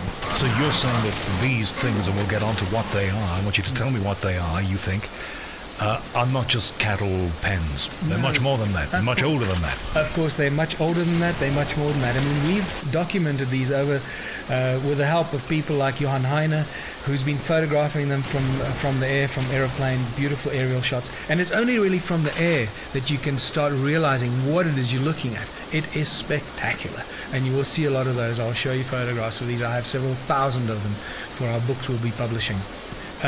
Not only that, when you start analyzing these circular stone structures in these ruins, you realize that the architects of these were far brighter and more attuned with the cosmos, with the orientation of planet Earth, and also had a very keen knowledge of geometry. There are very fine geometric principles built into many of these structures. We have links to some of these structures being linked to the rise of Orion and the stars of Orion, which suddenly gives us an indication that the architects of some of these sites were possibly the progenitors or the early architects of the pyramids of Giza, the pyramids of Mexico, and also the pyramids of China, because they also linked to the rise of Orion's belt. And this is phenomenal. So we're looking at some humongously old structures here, as we've dated Adam's calendar, discovered by Johan Heine, this sort of Stonehenge kind of complex of monoliths that are aligned with the solstices, the sunrise, equinoxes. We've dated this to about 75,000 years. I was going to say, speaking as a Brit in South Africa now, what does this mean for our, beloved Stonehenge? We all love Stonehenge in the UK. Where does it leave us? It leaves you to understand where the people that most likely built Stonehenge originated from. They left here some 70, 60,000 years ago. They moved north, and from the knowledge that they applied here already a long, long time ago, they then continued applying that knowledge and building similar structures like Stonehenge in the northern hemisphere. But when you actually look at, I know you had a quick glance at the book, but when you look at the book in great detail and you see the way the stones and monoliths were constructed, you realize this is a really old structure. It is, because of its raw and basic form, and it just predates at this stage any other man-made structure found on Earth. Well, the story of Stonehenge, as I know it, is that these massive rocks were brought somehow from a couple of hundred and something miles away, hauled all the way there, and then erected on this site in Wiltshire, near Salisbury, on the plain there overlooking the sun as it rises and all the rest of it. Is this story a similar story to that story? Were there feats of that kind performed here? Absolutely. We had the top geologist in South Africa who knows the Mpumalanga area better than anybody else. We took him up there, Dr. Dion Brunt, and he couldn't believe it. I mean, he has surveyed that whole area so well, but when he saw this, he just, he marveled at what happened here, because the bedrock that you're looking at is what's referred to as Black Reef Quartzite. And that is really the edge of the escarpment, where the Transvaal escarpment ends. It's referred to as the Transvaal escarpment. Well, having been to Mpumalanga, the one thing that struck me, and years ago I studied geology, and I wasn't very good at it, but the thought that came into my head is that this must be a very ancient landscape, because a lot of the hills and little mountains, they're not really mountains, but the hills there are very rounded. They've been weathered and they've had time to weather, so it's a very ancient landscape. So if things were done there back then, that was a good place to do them. Exactly, and you put your finger right on it. It is. We have among the oldest mountain ranges in the world right here in South Africa. And but what's interesting about this calendar site, which we now call Adam's Calendar, because it is the oldest man-made site found on Earth to date, according to our research. What we find there is that the rock that is used for the monoliths is not the same as the bedrock. The bedrock is Black Reef Quartzite. The monoliths are dolerite. The dolerite, the closest area where the dolerite could have been obtained, is about between 2 and 5 kilometers away from the site. There's also things like soil shift. Over thousands of years, you can see the monoliths tilting and leaning towards the edge of the cliff. Some of them that were originally placed on the edge of the cliff to mark the rise of the sun and to mark the rise of Orion's belt just before sunrise, those monoliths have subsequently fallen over because the soil shift has pushed them right over the edge of the mountain. Fortunately, they haven't tumbled down into the valley, and we can see where they originally would have stood. And with re-engineering or reverse engineering the site, doesn't take a genius to do that. You take one look at that and you'll see this was originally a circular structure, and from the surveyor's drawings it is very clear, and that was surveyed to the millimeter, how accurately this was put together along many thousands of years ago. Well, the question they ask about Stonehenge, and the dumb question I'm going to ask now, is if those stones were transported 5, 6 kilometers, 10 kilometers, whatever, how did they do it? And they didn't have a JCB or a truck or something to stick it on. How did they load them on and move them out? You see what I'm saying? No, you're posing a very important question, and this is a question that many conspiracy theorists, I suppose, or alternative authors have dealt with. And we start that really brings us into a whole another debate as to the origins of humankind, because there are some very sinister activities that have taken place. Well, let's ask the question then. Were they helped by, as some of us think up north in Stonehenge, were they helped by some power over and above this earth? No, absolutely. I mean, it is a more and more accepted belief that Earth has been visited by advanced beings for millions of years, and that these beings have settled this planet at various times in our history, and also mainly believe that we, the Homo sapiens, are a cloned species for specific purposes, and therefore it becomes easier to understand how these ancient civilizations could have moved such giant rocks, especially when you get to the pyramids or the ruins in Baalbek, northeast Lebanon. Those giant blocks that weigh over 1,000 tons each. And these people seem to have moved these with relative ease, that we cannot fathom how they did that. And we just sort of push it aside and write it off and figure out, well, they somehow moved it. Yeah, well, you're right. Up north, we've come to accept it. We just accept it. We don't quite know how it happens, but it was just one of those things they did. But you're saying that happened here too. Exactly. Look, these monoliths we're talking about are not nearly as big.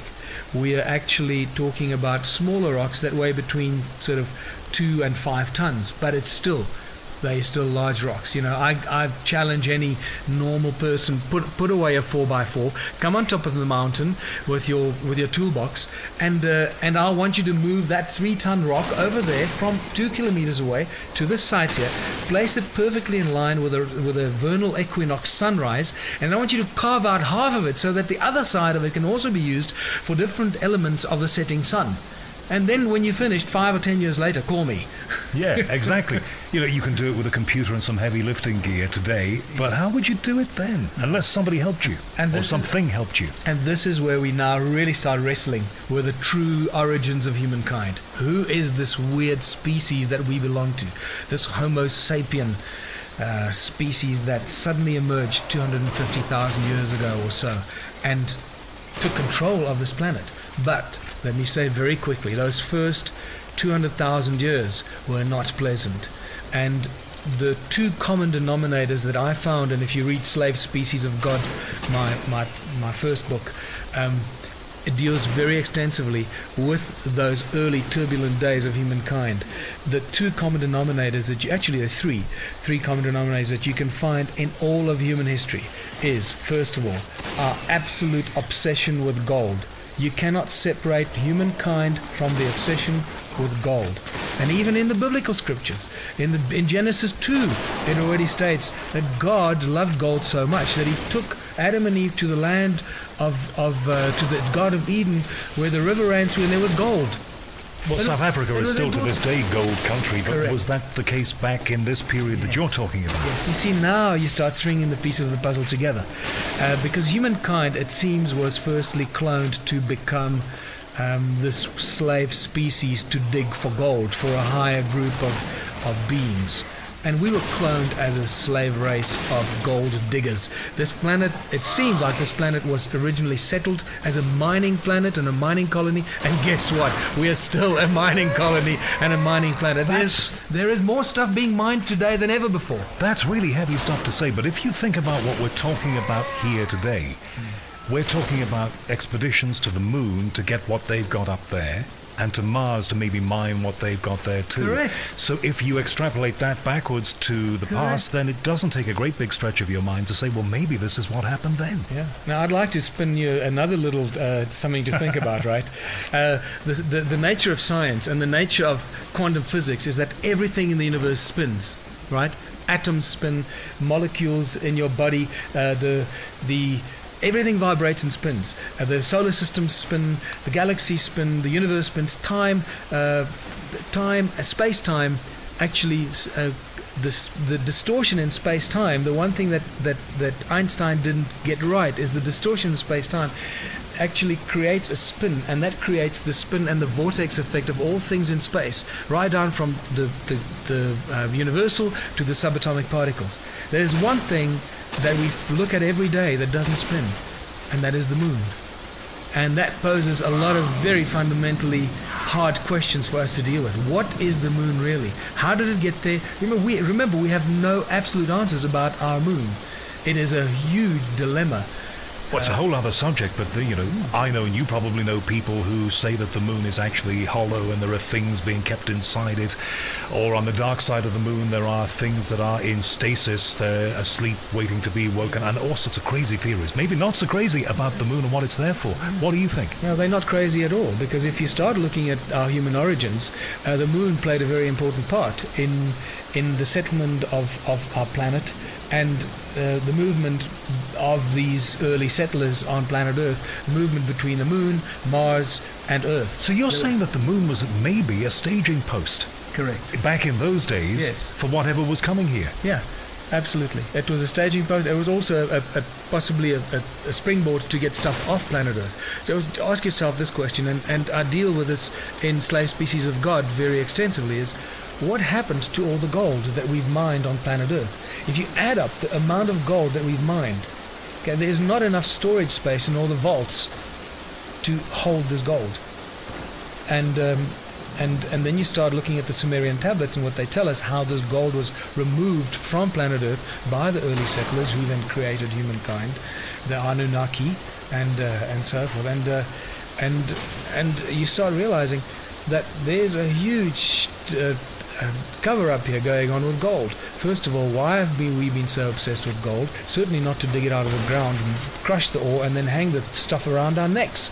Okay, that is not a good enough answer, and that's what historians tell you when you ask them, why are humans so attracted to gold? No, it was the allure and the shiny allure and that attracted humans to hang it around their necks. I say, oh, what kind of crap are you talking about? Please wake up, smell the roses. There's a much bigger agenda going on here.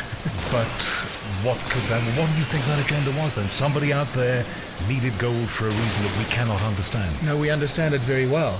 And this information is spreading rapidly now because we now starting to understand that not only gold but the other platinum group metals have an ability to exist in a monoatomic state. Okay? And now we start getting into advanced quantum physics and advanced and yet very simple scientific facts that many scientists are very familiar with. But as you said earlier, this information does not make the 8 o'clock news. Okay, very basically, gold and other platinum group metals, platinum, rubidium, palladium, iridium, have all got the capacity or the ability to live in or exist in a monoatomic state. Gold was obviously the preferred one by the early settlers on planet Earth. Their obsession with gold was not about the gold in its raw form that we know it as, the shiny thing that we put on our fingers and hang around our necks. That's the diatomic state of gold, the monoatomic state in which it loses all its metallic properties. It becomes a white powder, and this white powder has some phenomenal properties. Most importantly, it basically acts as a superconductor. It gives off a white single frequency of light when charged with a tiny amount of energy. It retains that energy, and it makes everything around it within a specific area proportionate to the amount of white powder of gold. It makes everything free of gravity. Now we get into a whole new scientific. So they're using it as a fuel, maybe. Correct. Right. So we're now starting to understand that the gold was really a fuel device, an energy device, and so forth. It is also quite possible that the Ark of the Covenant was filled with this white powder of gold. When you start reading in the Bible the properties that the Ark of the Covenant had, it is difficult not to believe that it actually was white powder of gold because of the simple descriptions. Moses comes down from the mountain with these clay tablets. He sees they built a golden calf. He takes the golden calf, he burns it in the fire, he turns it into white powder. Excuse me? When you burn gold in the fire, it doesn't turn to white powder. So, you see, there are little telltales in the biblical scriptures and in many other religious scriptures throughout human history that if you start putting the pieces of the puzzle together, they suddenly jump out like a sore thumb, and they go, my God, what's going on here? How come we've missed this before? They burn the gold, turn it into the golden calf, turn it into white powder, then he puts it in the water and he makes the Israelites drink it, because the healing properties of white powder of gold have now been well documented by a group of scientists around the world. Well, that's very strange you should say that. I had a guest on the radio version of this show, and some people listening to this might well remember. Guy who came in and he said, I'm here to talk about one thing. He was here to talk about crop circles. Okay, but he said, I've also got this. He said, I found this stuff, and it was a little phial of liquid white powder gold. And he said, you see those grey hairs you've got there? He said, notice I haven't got any, and I'm older than you. He said, no, that's the reason for that, and that's cured a lot of my ills. And I thought, you're mad. Maybe he wasn't so mad. No, he wasn't so mad. And fortunately, we have some really interesting recent human activity that points towards this knowledge having surfaced already relatively recently, and then being squashed by the powers that are trying to, the Illuminati and the global controlling groups that were trying their best to keep this kind of advanced knowledge away from the main global population. So how does all this dynamite stuff that you're talking about now tie back into the subject of this book and the wonderful photographs that you have in it of these ancient, very, very ancient sites? How does that all tie in? It all ties in because of gold. Gold is the common denominator. And I mentioned earlier the three common denominators. Let me quickly mention them because we keep jumping around. So it's gold. Second one is slavery. Okay, humans have practiced slavery for as far back as we can possibly go. Even God condones slavery. He tells you how to treat your slaves, that when you may kill your slaves and when you should not kill your slaves. You know, what kind of rubbish is that? Come on, wake up, people. And then the third one is that all ancient civilizations throughout Africa, throughout the Americas, throughout Asia, their creator God is always referred to as the flying serpent, or the winged serpent, or the feathered serpent, or something to do with a winged flying serpent. When you look at ancient rituals by American Indians or native North Americans and South American and even Asian tribes, whenever you see a feather in a ritual, in African rituals, whenever you see a feather in their rituals, it goes all the way back to the original so-called mythology. It is not mythology, but let's just call it mythology, of the feathered serpent, the winged serpent being the creator God. Every time you see a feather, they don't even know that that's what it actually refers to, but it ultimately goes back to the feathered serpent as the creator God in all ancient human civilizations.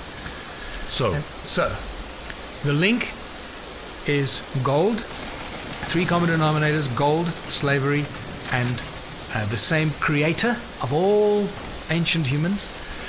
And the only obvious conclusion we can reach here is that early humans were on this planet to mine for gold. And here we are in southern Africa, in the so-called cradle of humankind, where most of the gold in the world has ever been mined, and it continues today. And this is where they started mining gold. 250,000 years ago already they were mining gold. So the story of this country is a great big circle. Exactly. Comes all the way back around again. Exactly. For different reasons, but it's the same thing. So what does that mean? I went to visit a great place called Marapeng. I'm probably pronouncing that really badly, which is not very far from Johannesburg. And it's supposed to be the story of ancient man right up to today. And it's got lots of lovely interactive displays and wonderful pictures there and sculptures and all the rest of it. And it's a great tourist experience. I came back with Disneyland. Well, exactly. I came back with a T-shirt and a mug from there. I'm embarrassed about Marapeng. We heard so much about this.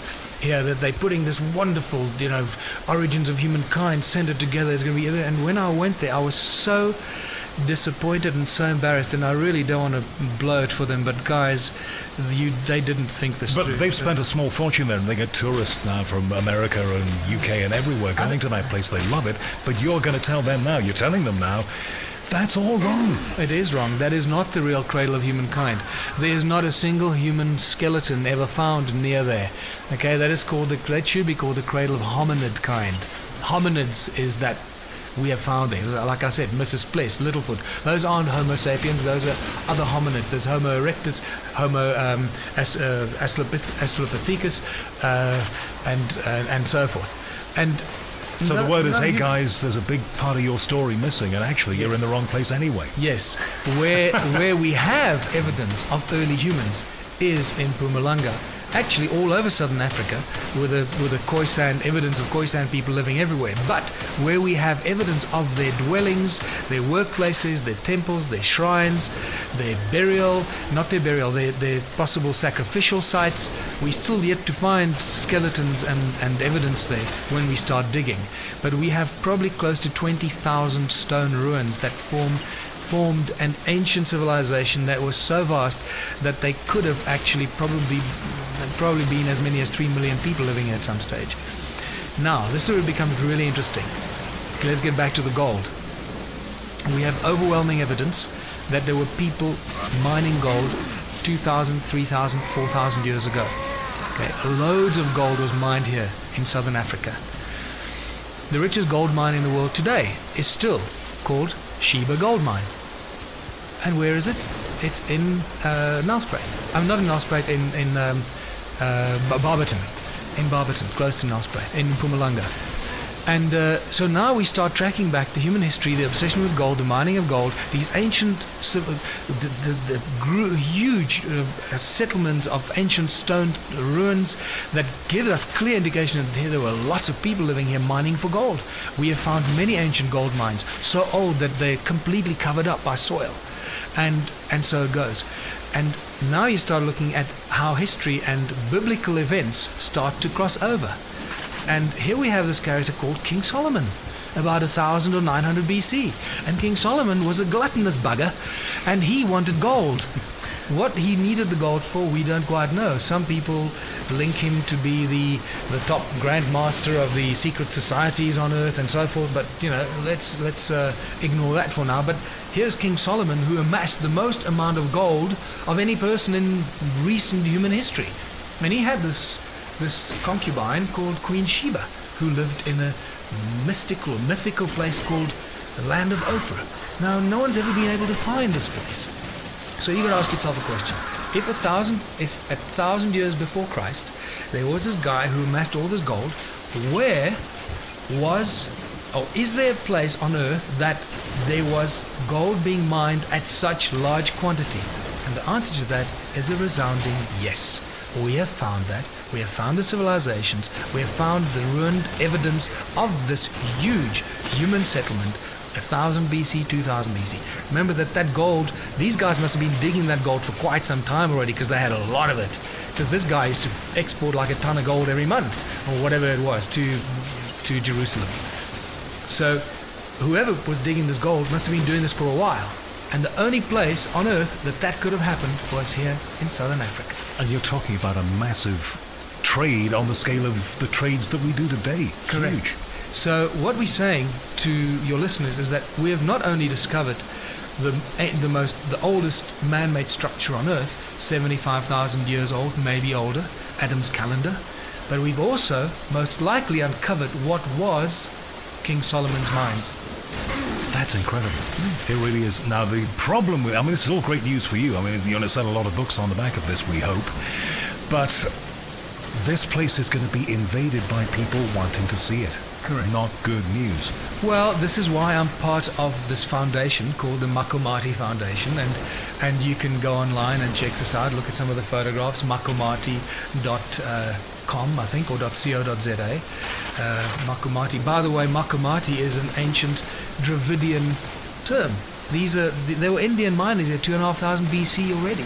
At the beginning, basically, as far when the great Indus Valley civilization was just starting to boom, those Indian traders or Dravidian, not Dravidian, they came later, but there were already Indian miners here mining for gold. And those are the guys that eventually then started feeding the gold to King Solomon and taking a lot of it back to India. Remember, India consumes more gold than any other country in the world, even today. And it seems like that was the case then already. It sounds incredible, and it's going to raise a lot of eyebrows. A lot of people are going to love this way of explaining it all. But there are an awful lot of people who are employed, like you say, as scientists and maybe in government-funded posts who are going to say, this is garbage. Well, unfortunately, there's overwhelming evidence. I don't just say this because I feel like saying it. I say it because I can back it up. So what happens now? What do we do with this knowledge? Well, we are starting to develop the tourism routes to these sites. From helicopter flips to hikes to 4x4s to horse rides to a diverse number of ways that people can get to these sites. Most of them are on private farms. So what we've started doing under the Makomati Foundation is getting all the farmers to sort of stand together under the Makomati Foundation's umbrella, and from there we control so that we control it from a central point. So these things are on farmland. Now, what I do know about South African farmers, having known this country for quite a few years, is they tend to be fairly tough, fairly down-to-earth guys. They are. They have to be. Yeah. Well, I did a presentation to a farmers' association on Saturday morning, and let me tell you, the guys responded with such enthusiasm.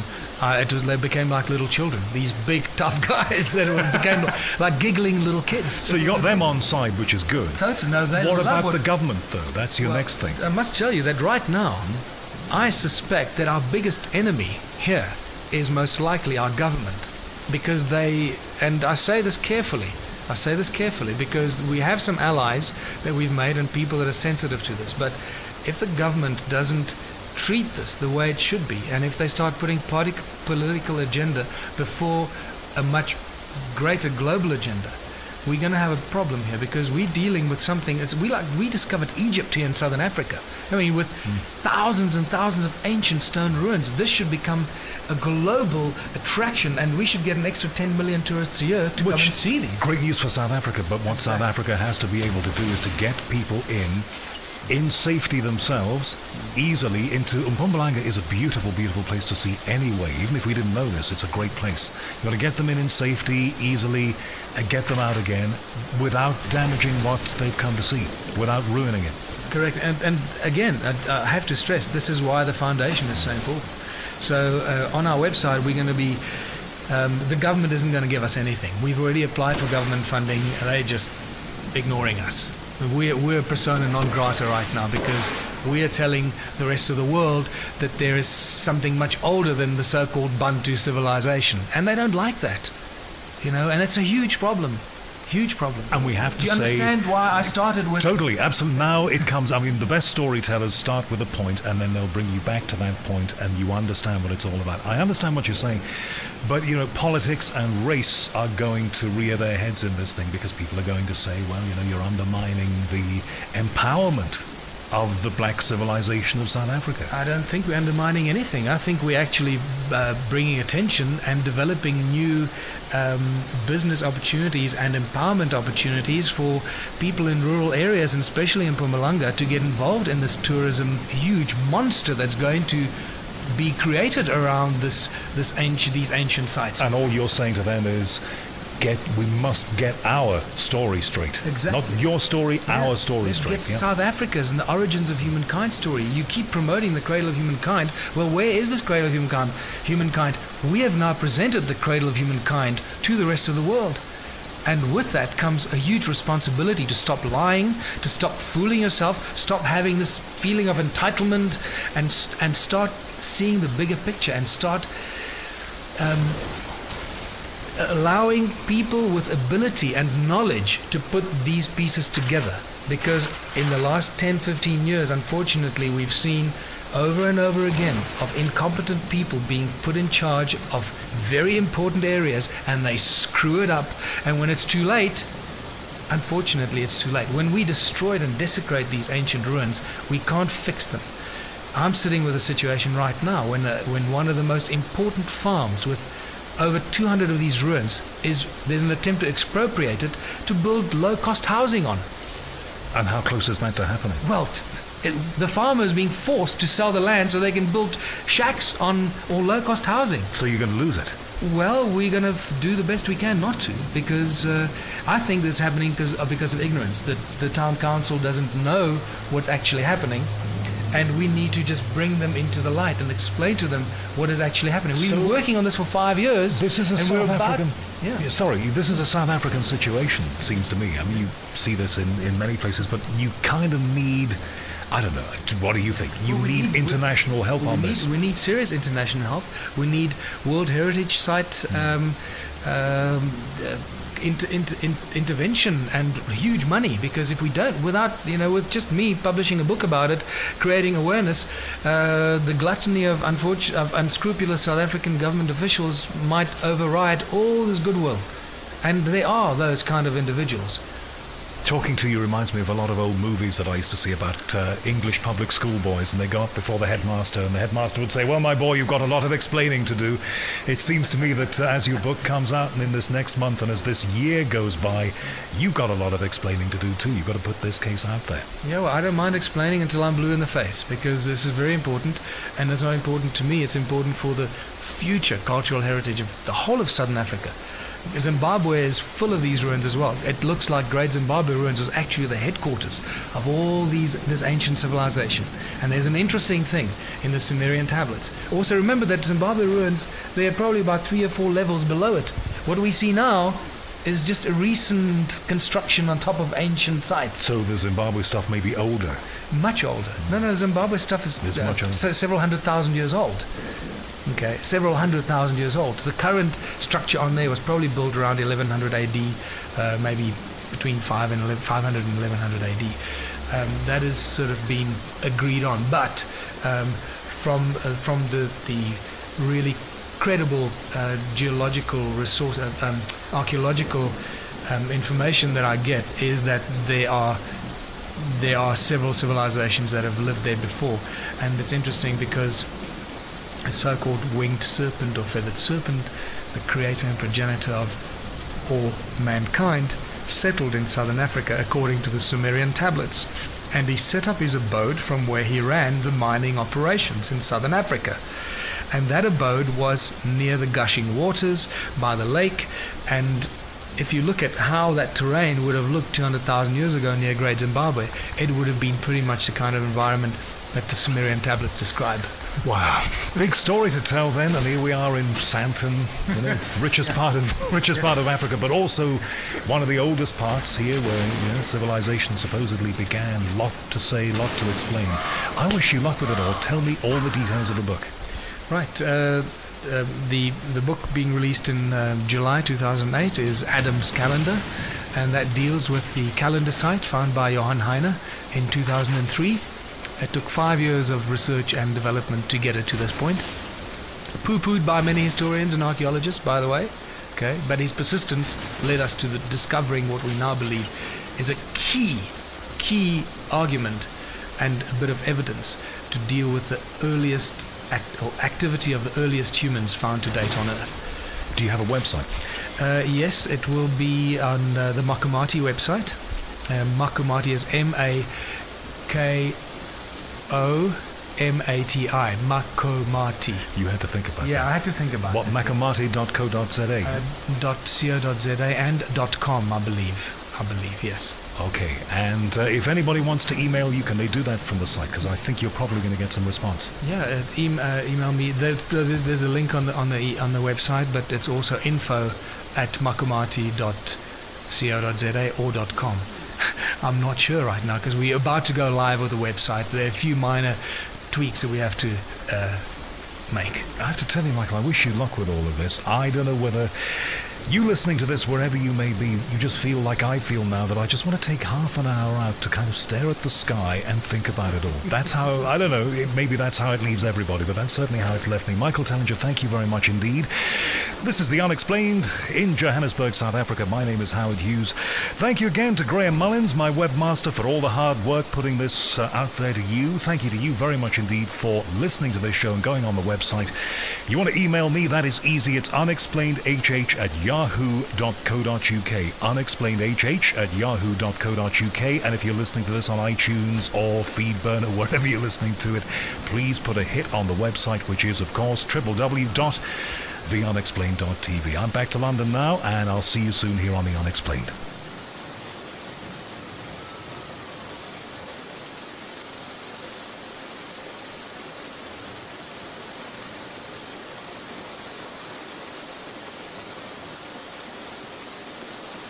Good friend Paul Joseph Watson. He is the editor-at-large at InfoWars, and you should really check out his youtube.com/Prison Planet Live, twitter.com/Prison Planet, and facebook.com/Paul Joseph Watson. Paul, thanks for taking the time today. How you doing? It's good to be back, Stefan. It's been a while. So, I want to talk about art. It's a great passion of yours, a great passion of mine, something that kind of gets stuck by the wayside sometimes in our pursuit of politics and current events and so on. And it struck me in thinking about this call, Paul, that in order to value your culture has to be something beautiful. It has to be something inspiring. It has to be something wonderful. And there is a terribly devious way to undermine people's respect in their own history and their own culture, which is to replace the beauty of the past with the brutality of the present. And that just gives you less of a warm and fuzzy desire to protect the way of life that ancestors built up for you. And I know you've done some videos on that. Where do you see this sort of brutalism, this eye-gouging horror of modern art and modern architecture and so on? Does it hurt your soul? Does it hurt your mind when you walk around and see this kind of stuff? Well, yeah, you're talking about architecture all right. I mean, I live in an area of London which has got both beautiful traditional old buildings and also these brutalist tower blocks. Anecdotally, people say, oh, it's all subjective, there's no objective beauty. That's complete nonsense. Anecdotally, for a start, the people who walk around the area in which I live, they look up at the beautiful Victorian mansions, they look at the 20th century bakery, again, traditionalist style. It's been turned into apartment buildings, doesn't matter. They gaze longingly at these buildings. They don't gaze longingly at the brutalist tower block. 8 of them in a row, which is what I have to look out of my view from my kitchen every day. So anecdotally, people prefer beauty. They have objective beauty standards. You can look at polls where people are asked, do they prefer to live in these tower blocks or do they prefer to live in more traditional style buildings? They always choose the traditional style buildings, and they did back in the 60s when this all started in the United Kingdom with the building of these brutalist tower blocks. You ask them, you can look at art gallery attendance. Modern art gallery attendance is way down. It has been for years on end. Most modern art galleries, unless it's like the main one in a major city like Tate London or whatever, they're always empty. There's nobody in them. It's kind of a relaxing experience if you want to get away from the hustle and bustle, because they're always empty because nobody cares. Then you look at the polls again and people prefer traditional art galleries. So the entire argument that it's subjective, that there's no objective beauty, complete nonsense, both from an anecdotal level and a statistical level. There's a video which I think is on Vimeo by Roger Scruton called Why Beauty Matters, and that was one of the main inspirations for these videos that I made, both about architecture and art. And he makes the point that, beauty is implicit in the profound and the remarkable. It's implicit, and it's, as he said, it's aspirational. It inflates the human spirit. It wants us to aspire to something better. It fills us with pride. If you're talking about architecture, municipal pride, people take care of their environment. What you put in your environment, the buildings that you build, speak to the community, and they take care of it. They have the argument with the tower blocks, for example, which were built as a form of social engineering, as you probably know, which we can get onto. But even with the wide spaces that surround them, people don't take care of them because there's no sense of ownership. So what do you get? You get degradation, you get crime, but we'll get onto that. But the whole point is, yes, there are objective beauty standards. A piece of trash in a gallery, literally, that gets thrown away by the janitors, by the workers, that has no implicit meaning or beauty. There's no subjective argument here.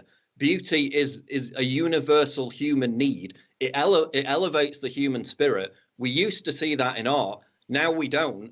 And surprise, surprise, we have a culture that's based on nihilism, meaninglessness, and unhappiness. So it is reflected in our surroundings and in the art that we love. And there is this opposition to all that came before. It sort of strikes me as a sort of petulant and resentful tween who just takes a brick to everything because they can't create, because you have art which destroys art. You have standards of beauty that destroy beauty. You have philosophy in the postmodernism. You have philosophy that destroys. Philosophy destroys Socratic reasoning, destroys objectivity. It seems almost that we have science these days that destroys science in so far as very little of it is replicable or even useful. And we have this weird undertow for everything that was built in the past that is trying to undermine it like termites at the foundation of a cathedral. And it is very insidious because bit by bit it wearies people and it turns them away from joy. It turns them away from love. And to be surrounded by ugliness is to be degraded in your spirit, and it drains away so much of our capacity for happiness. When you see something beautiful, it makes you happy. If you're, I guess, a reasonably decent and productive person, I guess if you're resentful, it makes you angry. But this replacement of everything that was wonderful with